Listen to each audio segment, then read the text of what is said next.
Et en gros, là, on va un peu vous faire le top 3 des voitures électriques chinoises qui ont été exposées au mondial et qui vont être vendues en Europe. En plus, c'est pas comme s'ils exposaient juste des trucs en mode regardez ce qu'on fait en Chine, vous êtes dégoûtés, voilà. Non, là, c'est qu'ils vont les vendre.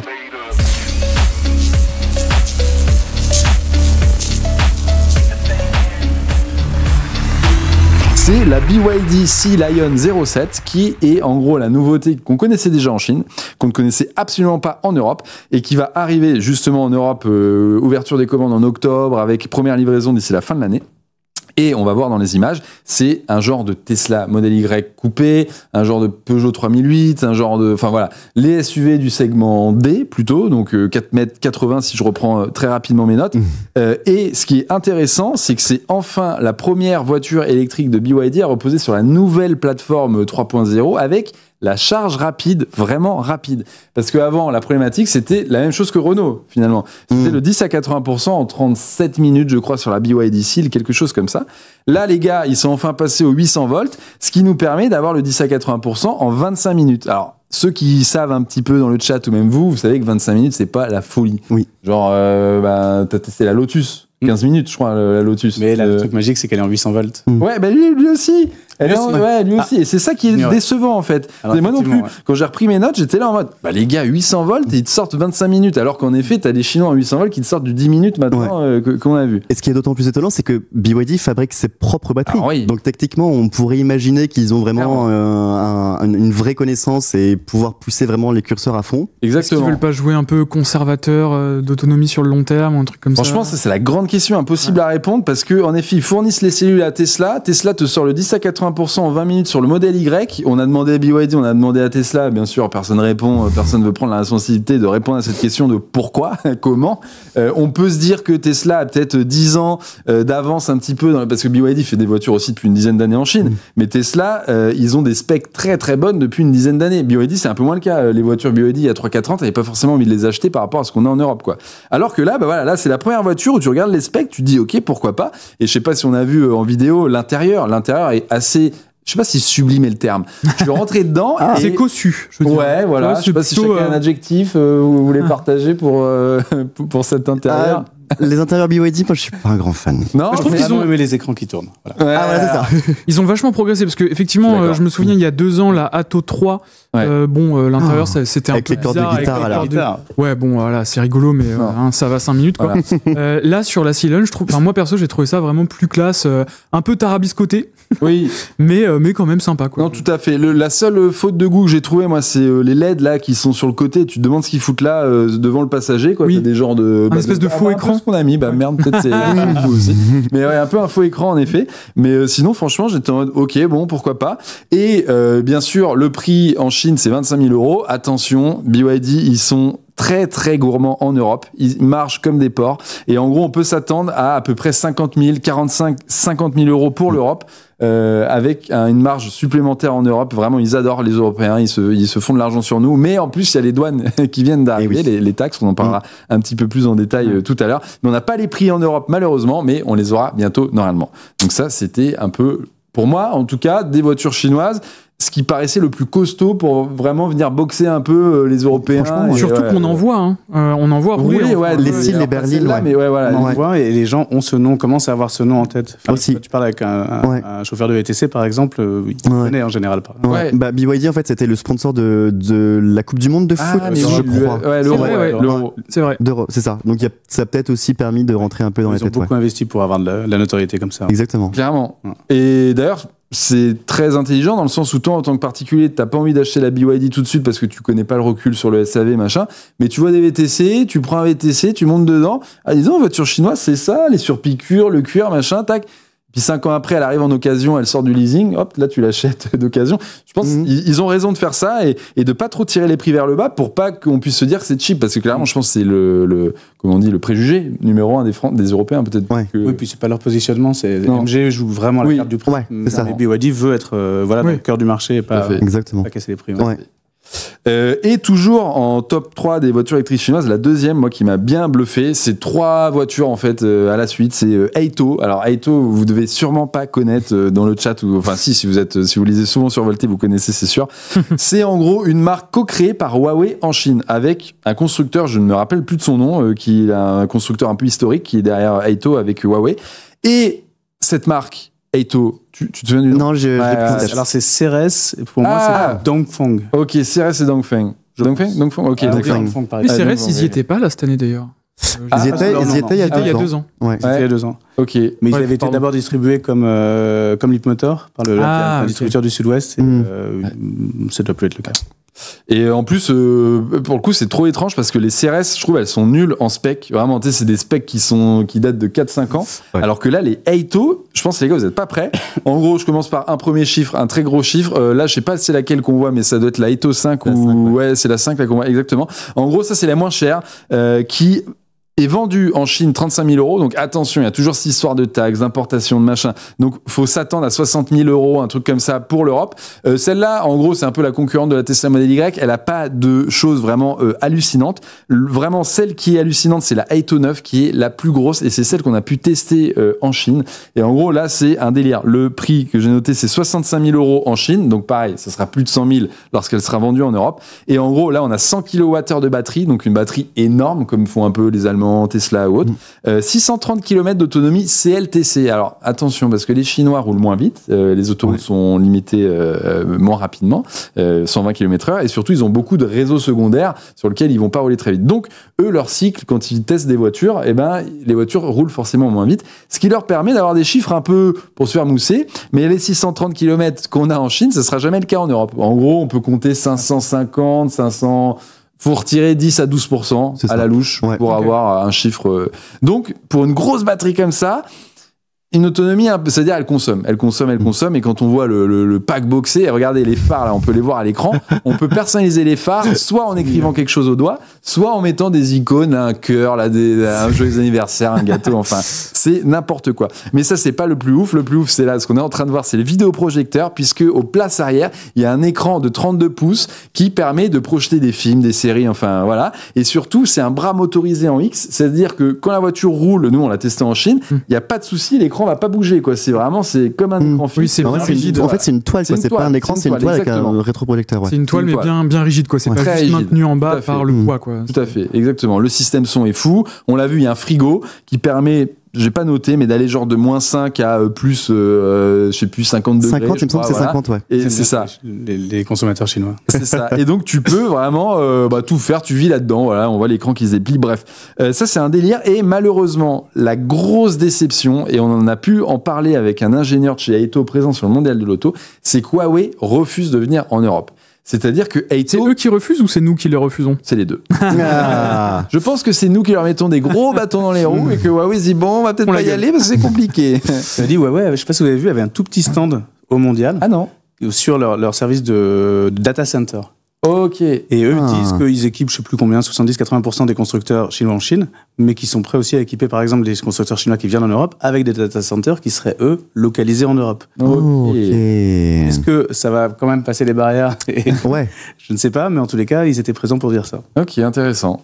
Et ben justement, le rebond que je fais là-dessus, c'est que l'ingénieur qui était assis dans la voiture avec qui on a pu parler m'a dit l'OS, c'est pas Huawei. Donc normalement, en Chine, le système d'exploitation est développé par Huawei. Ça s'appelle HarmonyOS. On l'a testé, c'est bluffant. C'est un smartphone Android. T'envoies, tu swipes la vidéo, paf, ça passe sur l'écran baisse, t'appuies sur un bouton sur ton smartphone. Tout est vraiment connecté. Malheureusement, ça sera pas le cas. Les gars ont quand même taffé fort parce qu'ils ont refait un OS qui ressemble à HarmonyOS, mais il va manquer plein de fonctions, clairement. Et surtout, la conduite autonome qu'on a pu tester en Chine ne sera pas disponible en Europe. Il y aura juste la conduite semi-autonome de niveau 2, donc le régulateur adaptatif de vitesse et le centrage dans la voie, ce qui est déjà très bien.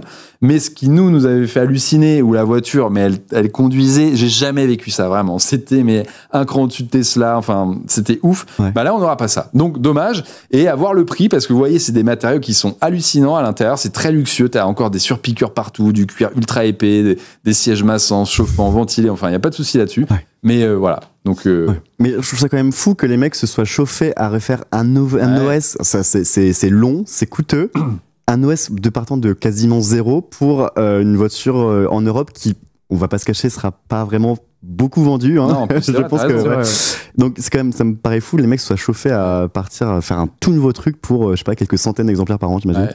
Peut-être qu'après, ça va descendre en gamme et arriver à des modèles plus populaires et plus faciles à... Ah oui, ouais. C'est ça, notamment Ethos la 5. première brique. Ethos 5 qui aura le même système finalement Ouais. et qui va mieux se vendre. Et ce qu'il faut savoir, attention, j'ai pas tout dit, c'est vrai, c'est que ces modèles existent en range extender, donc en hybride avec un moteur thermique qui est là juste en générateur pour recharger la batterie. Ça, c'est une grosse tendance. Mais ouais. Beaucoup arrivé chez pas mal justement de ces constructeurs chinois. Exactement. Et c'est, toi qui étais en Chine, il y a ce terme ombrelle qui s'appelle New Energy Vehicles, qui comprend les voitures à batterie 100% électrique, mais aussi toutes celles qui sont hybrides rechargeables ou range extender, etc. C'est ça. Et eux, ils mettent ça sous le même terme. Et évidemment, c'est pas tout à fait la même chose quand tu compares les chiffres de vente, quoi. Mais de plus en plus, et ça pourrait même. Alors, il faudra voir exactement ce qui se passe avec les taxes et quels sont les critères. Mais justement, elles sont exclues de la taxation. Exactement. Donc, en gros, au lieu d'avoir 40% BYD, je sais plus, ça doit être 30% peut-être de taxes quand ils importent, les range extenders, pour l'instant en tout cas, n'ont aucune taxe d'importation. C'est comme s'ils importaient une voiture thermique ou hybride. C'est un cheat code carrément. Là. Un peu, ouais. Ouais. C'est pas une voiture électrique, donc si tu veux un électrique, ça répond pas forcément à ton besoin, mais en effet, ça leur permet de passer les barrières douanières un peu les doigts dans le nez, quoi. Ouais. Donc, et ils en avaient d'ailleurs au mondial. Il y avait du range extender, et pas que de l'électrique, quoi. Donc ça, c'était le top 2. Yes. Et le top 3. Mais dis-nous tout. Voilà, le top 3. Alors ça, la chance de ouf, quand on était en Chine, improbable, on a rencontré un gars local, un Français expat là-bas, etc. Il nous a ouvert des portes, des usines, des showrooms, etc. Et on a vu en avant-première la Xpeng P7 Plus. On connaissait la P7, là c'est le Plus qui change tout.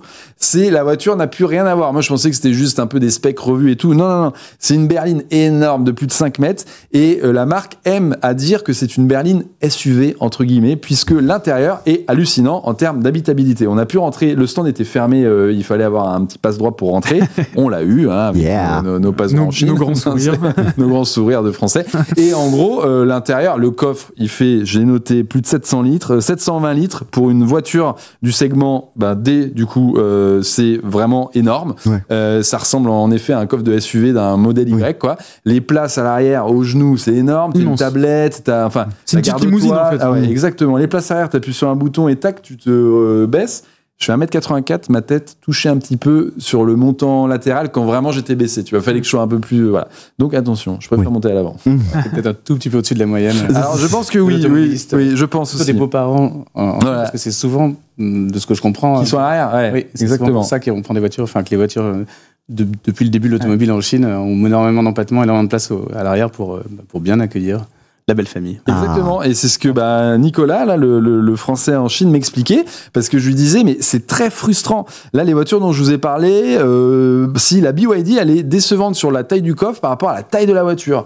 Genre, en effet, t'as peut-être 20 cm en trop au genou à l'arrière que tu pourrais avoir dans le coffre. Et nous, Européens, on aime bien partir au ski, en camping, et les Allemands, alors eux, ils raffolent de ça, le coffre est rempli de matos de camping, nous aussi, un peu. Et mais les Chinois, ils ont rien à faire parce que, comme tu disais, c'est surtout pour trimballer la belle famille, c'est ce qu'ils me disaient. Et ils partent pas en vacances, en fait, les gars. Ils travaillent quand même énormément, les Chinois, on va pas se mentir. Et du coup, ils font des petits week-ends et tout. Et lui, il m'expliquait, on va pas faire 1000 bornes en voiture, quoi, tu vois. On va faire un petit week-end par-ci, par-là, mais le coffre, on s'en fiche un peu. Et pour les Européens, ça peut poser problème. Ouais. Ok. Il faut préciser aussi que Xpeng commercialise déjà 2 voitures électriques en France. Ah oui. Viennent de lancer 2 SUV. Et donc, normalement, j'imagine que la 3e, ce sera cette P7 Plus. Ouais, exactement. En fait, en France, on n'a pas de berline. En Europe, il y a quand même la P7 qui est déjà vendue en Allemagne ou aux Pays-Bas, je sais plus, un truc comme ça, en Norvège du moins. Mais celle-là, en effet, elle devrait, j'espère, arriver en France. Le prix de vente, encore une fois, il frappe très fort. C'est 27 000 € en Chine. Ouais, moi, je m'attendais à du lourd. Ça a l'air cher. Quand même. En Chine, en France, on peut s'attendre à du 50 000, quoi, un truc comme ça. Et si ça sort à 50 000, ça peut faire un petit peu mal parce que. Alors après, le reste des specs est très très correct dans le sens où la batterie fait 16 kWh et il y a 710 km d'autonomie CLTC, donc allez, on va dire 630. Donc c'est pas dégueu. C'est-à-dire que l'aérodynamisme est bon, la consommation est bonne. Ouais, voilà. Mais en gros, en Chine, c'est les specs d'une Model S pour le prix d'une Model 3. Voilà. En gros. Ça, à voir si on aura la même chose en Europe, mais en tout cas, en Chine, le gros du tableau, c'est ça. Ce qui est quand même assez intéressant, quoi. Tout à fait. Et en France, Xpeng, oui, ce qui est intéressant, c'est qu'ils se donnent les moyens, ils ont l'air en tout cas de se donner les moyens de se développer avec un vrai réseau. Exactement. En prenant des gens qui viennent de l'automobile, etc. Donc ils veulent pas vendre en ligne, ils veulent pas jeter des voitures comme ça sur le marché en espérant que ça prenne. Ils veulent apparemment bien faire les choses et ils se positionnent vraiment haut de gamme assez presque premium, quoi. Ah, bah, on n'est pas loin, ouais. Et ils ont du 800 volts, ils ont du même rapide. Donc voilà, ils ont pas mal d'arguments. Il y a une strat derrière, à suivre, et ils ont aussi des accords avec Volkswagen. C'est vrai. Industriel pour la Chine, mais ça veut dire qu'ils ont une pérennité, des épaules qui font qu'on risque d'avoir encore un petit moment. Franchement, c'est une des marques les plus avec NIO, je pense que Xpeng, c'est une des marques qui me... Zeekr aussi. Enfin, en gros, c'est ces 3 marques qui me...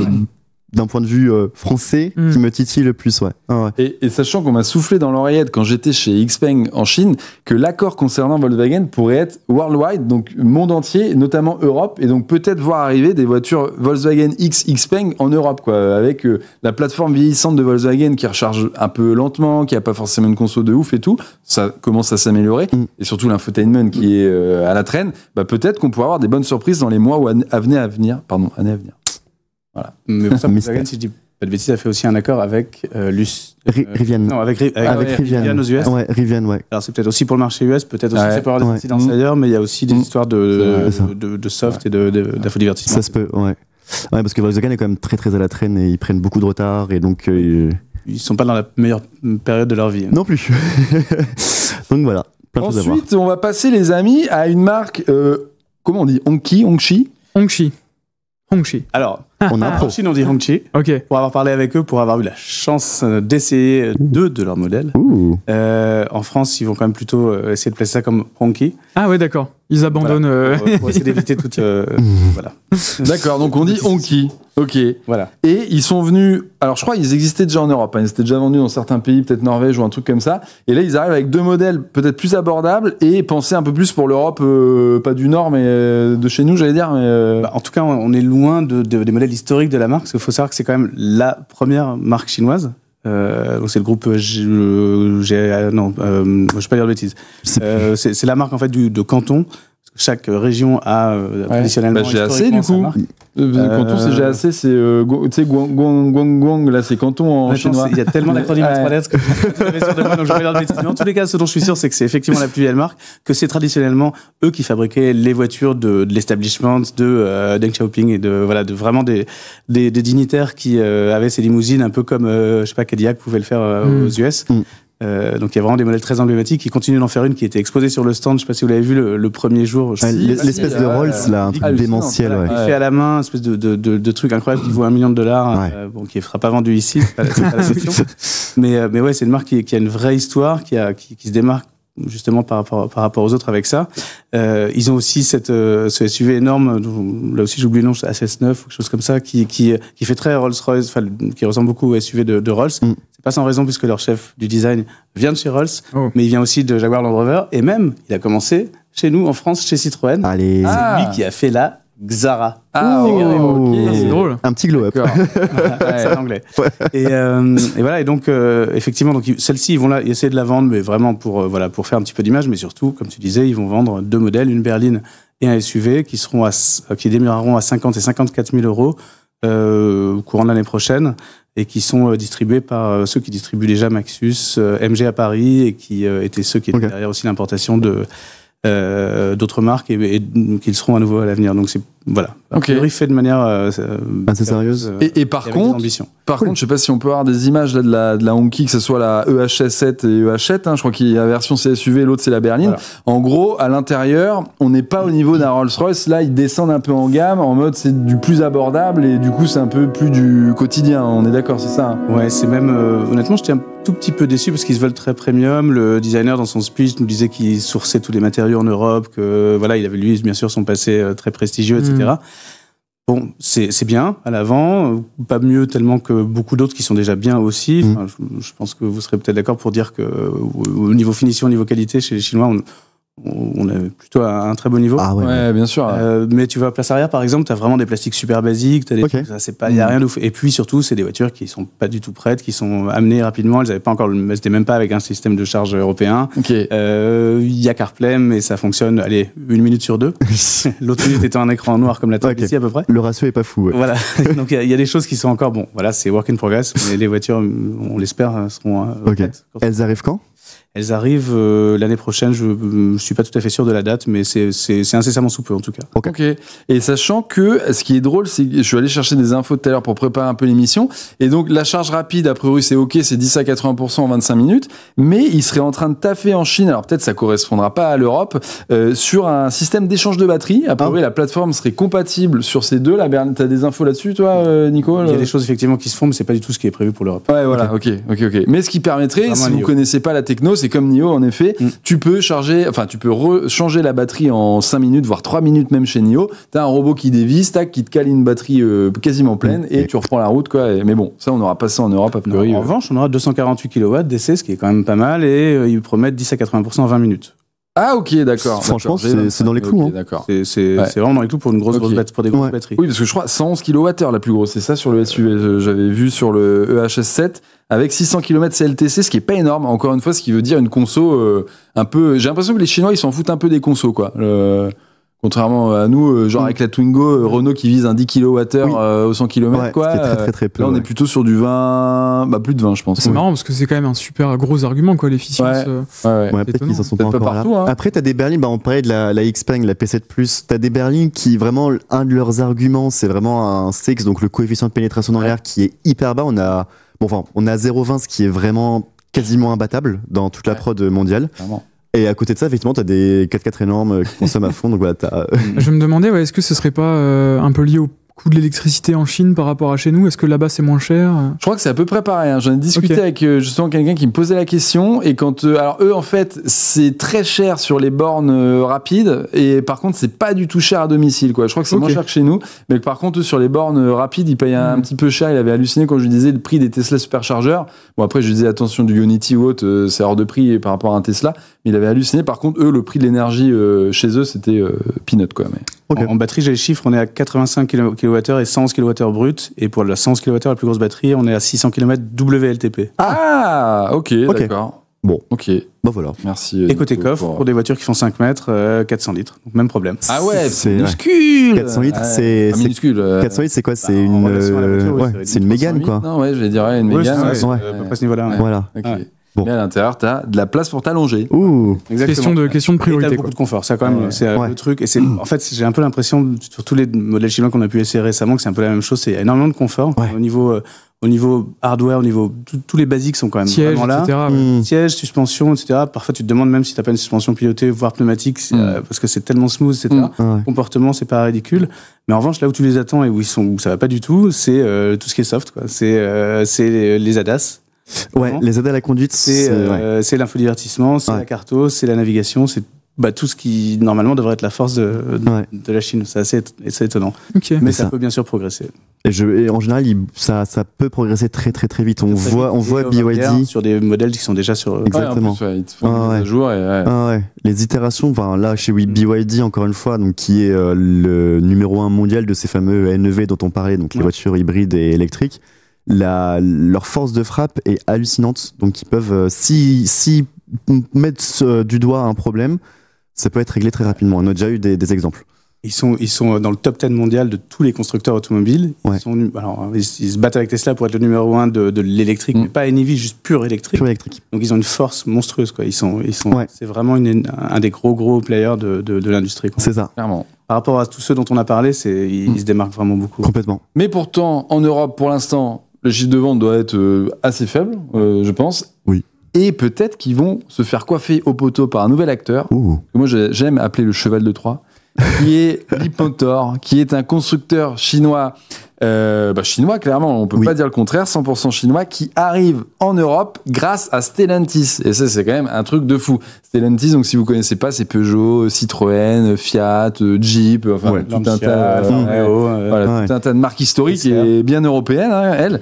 Et il y a eu toi, je sais que tu es bien au courant de ce contrat, Nicolas, où en fait Stellantis a noué un contrat avec Leapmotor. On a l'impression d'extérieur que en fait c'est 50-50, mais c'est qu'ils ont créé une nouvelle entité. En fait, ça va plus loin que ça, non? C'est ça, dans le détail. Alors en fait, ce qui s'est passé, c'est qu'il y a deux choses. Stellantis a pris 20% de Leapmotor en Chine. Donc ils ont une participation conséquente de la marque elle-même. Et à côté de ça, mais c'est vraiment deux choses différentes, ils ont construit une joint venture ensemble à 51-49, 51 pour Stellantis, pour commercialiser, fabriquer, assembler des Leapmotor pour le reste du monde, hors du marché chinois. Ouais. Ok, reste du monde en plus, c'est pas que l'Europe, quoi. D'accord. Et c'est un accord exclusif. Pardon ? C'est un accord exclusif aussi. C'est un accord exclusif. Ils ont mis 1 milliard, Stellantis a mis 1,5 milliard d'euros pour cette co-entreprise et voilà donc. Ok, d'accord. Ouais. Ça veut dire ils ont mis encore plus dans Leapmotor Chine alors. Ils ont mis 1,5 milliard sur la table du. Bon, peut-être on rentre trop dans les détails. Ouais, là je sais plus c'est pas grave. vite, mais en tous les cas ils ont mis beaucoup d'argent. Ouais. Voilà, Je c'est vais beaucoup d'argent. poser une colle. Et surtout, ça va très très vite. Alors, Leapmotor lui-même dit que ça va très vite. On était ensemble chez eux. Il y avait le patron justement de cette joint venture qui était tout le temps en train de faire ça avec ses doigts pour dire on va vite, on va vite, on va vite. Et effectivement, quoi, et l'accord date de, je crois, l'année dernière. Novembre. Voilà. Ouais. Et ils sont déjà là. Ils arrivent. Ils sont là. Ils auront exactement. 80 à peu près points de vente d'ici la fin de l'année en France. Dans le réseau Stellantis and You. Ouais. C'est-à-dire qu'il y aura des concessions. Enfin, il y a déjà d'ailleurs aujourd'hui des concessions dans lesquelles il y a une partie du showroom qui est peut-être Citroën, une autre partie qui peut être Fiat et une autre partie qui peut être Leapmotor. Et ça, c'est fou. Et c'est pour ça que j'appelle ça le cheval de Troie. Franchement, c'est orchestré, mais le pantin là, qui se fait tenir les membres. C'est hallucinant. C'est-à-dire que la personne, tout à l'heure, on dressait le portrait robot de la personne qui achète un véhicule neuf, allez, soixantaine d'années, la Citroën, il a apprécié la CX, les suspensions hydrauliques, machin. Il arrive pour s'acheter une C4 et là qu'est-ce qu'il voit ? Une Leapmotor, donc notamment il y a la T03 et il regarde le prix. La T03 c'est 19 500 je crois. Ouais, c'est ça. Ouais. 19 000 euros. Alors pour l'instant 18 900 j'ai noté. Pour l'instant on la voit en image. C'est une toute petite. Alors attention là c'est un segment citadine. A, voilà petite citadine. Concurrente de la Spring. Exactement. Concurrente de la Spring, de la R5, de la C3. Ouais voilà l'IC3 qui est plus cher. Ouais surtout l'IC3. Pour l'instant on ne sait pas encore si on aura le droit au bonus écologique. Parce qu'elle est produite Elle est assemblée. Alors, nuance. Okay. Elle est assemblée en Europe. C'est ça. En fait, c'est un truc un peu, border. La voiture arrive en kit de Chine jusqu'à une usine Stellantis en Pologne. Ok. Il fait les Fiat 500. Exactement, voilà. Donc, il assemble. Et en fait, le truc, c'est, on ne sait pas si pour l'Europe, parce que le bonus écologique est interdit aux voitures électriques produites en Chine. Mm-hmm. Est-ce que le simple fait d'avoir une voiture en kit, de l'assembler, est-ce que ça permet de faire passer ça en voiture produite en Europe ? On ne sait pas.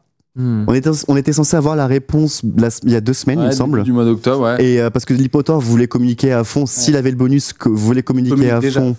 Déjà, voilà, sur le mondial, parce que ce qui ferait que la Leapmotor, la T03 sera 15 000 euros, donc c'est la voiture de loin. Ce serait la voiture de loin la moins chère du marché. C'est qu'une Dacia Spring, en vrai. En plus, je pense que c'est mieux qu'une Dacia Spring, même niveau prestations. À peu près tous les niveaux. Prestations, pas mal de niveaux, ça l'est. En tout cas, c'est.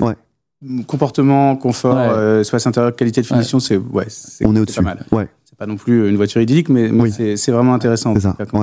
Et en plus, non, pardon, vas-y. Non, juste les premières voitures, les premières centaines d'exemplaires, ceux qui sont en démo déjà chez les concessionnaires, eux viennent de Chine. Exactement. Alors ça a forcément, eux ne peuvent pas être éligibles, bien sûr. Par définition. Ça a forcément reporté dans le temps l'histoire de bonus. Pour avoir parlé avec les gens de Leapmotor sur leur stand au mondial, tout ça c'est en cours. Ils ont eu des questions un peu supplémentaires, mais ils sont vraiment de la part de l'ADEME qui pourrait donner l'autorisation. Ah d'accord, c'est ça. Ça prend un peu plus de temps. Ça prend plus de temps. On peut imaginer que l'ADEME n'avait pas trop envie de donner un bonus tout de suite à une marque chinoise du groupe Stellantis au moment du mondial, symboliquement. Je sais pas exactement ce qu'il en est, mais en tous les cas, eux restent confiants sur le fait de l'avoir. La deuxième chose, c'est qu'il peut avoir le bonus, il pourrait aussi ne pas avoir les taxes d'importation si effectivement, ce qu'on appelle knockdown, cette construction, enfin cet assemblage sur des pièces importées, rentrer dans les cases. Ça, on ne sait pas non plus. Parce que c'est un cas exceptionnel pour l'instant. Et au-delà de cette petite voiture pas chère, on a une voiture un peu plus chère qui est la C10, pardon. La Leapmotor C10, qui, elle, est vendue également, qui est produite en Chine, celle-là, c'est ça ? Et là, c'est quoi ? C'est un SUV type modèle Y ? Ouais, c'est ça, Renault Scénic 3008, modèle Y, voilà. Et donc là, on en a pour son argent un peu plus, je sais pas, 36 400 €, segmenté, donc c'est ça, type, on la voit à l'écran là, et ça c'est un peu décevant sur mes notes. Alors vous l'avez testé tous les deux, c'est ça ? Okay. Vous allez m'en dire un peu plus juste après, mais moi il y a 2 points que je voulais souligner, c'est la recharge rapide, 30 minutes pour passer de 30 à 80%, on peut imaginer à 40 minutes pour le 10 à 80%, et la consommation théorique de près de 20 kWh au 100 km. Encore une fois, ils s'en foutent de la conso, les Chinois, on dirait. Donc voilà. Je sais pas ce que vous en avez pensé en testant, mais. Alors, moi, la conso, on l'a essayé. Alors, on l'a essayé, c'était je pense que la boucle d'essai retenue était un peu pour mettre en valeur la conso. Moi, je suis arrivé à une conso assez faible, je crois, de 13 ou 14 kWh au 100. Ce qui est quand même très raisonnable. Bon, à voir, parce qu'il y avait quasiment pas d'autoroute, par exemple, sur la boucle d'essai. À voir sur un parcours vraiment beaucoup plus mixte et représentatif. Sur le chargeur aussi. C'est à 14. Ouais, voilà, c'est ça. Franchement, ouais. Donc, c'est des consos qui sont très raisonnables. Sur le chargeur, parce qu'on disait que les Chinois peuvent aller très très vite. Effectivement, le directeur de la joint venture entre Stellantis et Leapmotor avait fait le déplacement aux essais. On pouvait vraiment discuter en tête-à-tête avec lui. Il me disait, mais aucun problème. Début 2025, il y a un chargeur 120 kW qui arrive. Machin. Il n'a pas voulu nous donner les temps de charge. 120 kW, c'est déjà plus dans la moyenne. Au lieu de 88, je crois. Ok. 88, c'est vraiment faible. Donc, c'est pour ça qu'on a des temps qui sont pas du tout concurrentiels. 120 kW, il y a moyen d'avoir des temps de charge effectivement dans les 25 minutes. Et 11 kW AC, ce qui n'est pas le cas des premières. Aussi, voilà, c'est ça. Donc sur les bornes où sur lesquelles tu te branches la nuit, tout ça, les bornes lentes, t'as 11 kW, ce qui permet d'avoir encore une fois des temps de charge qui sont beaucoup plus concurrentiels. D'accord. Pour une batterie de 70 kWh en gros. C'est ça, voilà. Okay. Donc ça va très vite. Et en plus de ces deux modèles, ils en préparent déjà deux autres. Alors un qui sera pour l'Europe, c'est sûr, c'est la Leapmotor B10. Ouais. Donc là, c'est un segment C type Scénic, 3008, etc. Pour l'instant, on n'a pas vraiment d'infos. Un peu plus petit peut-être. Ok, d'accord. Mais ouais, mais en fait, souvent les Chinois, c'est un peu comme ce qu'a fait Skoda pendant très longtemps. Ils sont un peu à cheval entre des catégories. C'est un peu Monsieur Plus qui donne des bonus de space, de prestat en plus. Quoi. Bah, c'est vrai que leur nom, en fait, pour expliciter, le Leapmotor B et C, c'est censé être le segment C, segment B. Sauf qu'en Chine, le segment n'est pas du tout similaire à l'Europe. C'est un peu comme aux États-Unis. Et en gros, un segment C chinois, c'est un segment D européen, et un segment B chinois, c'est un segment C européen. Ok. Voilà. Donc c'est pour ça que les noms ne sont pas trop en phase en Europe, mais c'est pas grave. Nous, on nomme jamais une voiture avec le segment. Non. La CX peut-être, la BX. Ah non, je sais pas. Non, CX c'était par rapport au coefficient. Ouais, bon, c'est pas très répandu quoi. Voilà. Et donc ça, on l'a vu, le C16 et le B10, qui est le C16, pardon, qu'on n'a pas vu, qui est un 6 places avec un écran à l'arrière. Ça, je suis pas sûr qu'on l'ait en Europe. Non, c'est. On en a discuté avec la directrice Leapmotor France. Elle m'a dit ça, non. D'accord. Ok. Ce qui est dommage. Parce qu'il a 800 watts par exemple, le 800 volts. Ah mais oui, lui il se recharge plus rapidement, c'est ça. Ok, qu'on voit à l'image là, et qui fait peut-être un peu plus haut de gamme alors dans les specs du moins, c'est ça. Voilà, c'est ça. Okay. C'est plus, en fait, c'est. Mais après c'est un 6 places, je pense personne en Europe achète un 6 places en fait quoi. Un grand nombre, c'est de la marge, 7, mais c'est un peu plus. Mais donc prometteur, mais ça normalement on ne devrait pas l'avoir. Mais en tout cas le B10 il arrive en 2025. On n'a aucune spec. D'accord. Il n'y a même pas d'intérieur d'ailleurs dans la voiture qui est exposée. Voilà, c'est ça. Ouais. Donc pour l'instant, on n'en sait rien. Mais n'oublie pas, ils vont très très vite. 1,5 milliard, c'est l'investissement total de Stellantis et dans Leapmotor et dans la joint venture. Ok, ça marche. C'est quand même un gros billet. C'est quand même un sacré billet, ouais. Un beau billet.